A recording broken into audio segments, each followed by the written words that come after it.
En attendant, voilà un chiffre édifiant. 12 millions de Français souffrent du froid, ont du mal à payer leurs factures d'énergie. La Fondation Abbé Pierre et 19 autres associations, dont Greenpeace ou le réseau Action Climat, se mobilisent. Elles ont créé une journée nationale contre la précarité énergétique. C'est aujourd'hui et c'est l'occasion de proposer des solutions, Maude Descamps.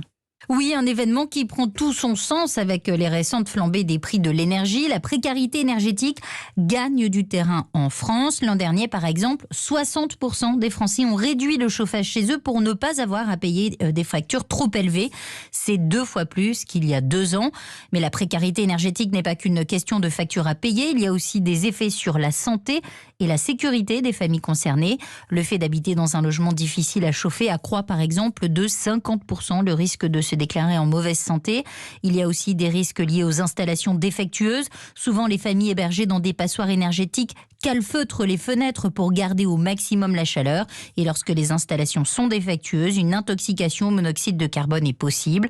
Les associations réclament donc une refonte des aides financières à la rénovation thermique des logements et surtout une simplification pour inciter davantage ces ménages modestes à faire des travaux importants et non pas de petites améliorations qui finalement ne jouent pas beaucoup sur leur facture de gaz ou d'électricité. Maude Descamps.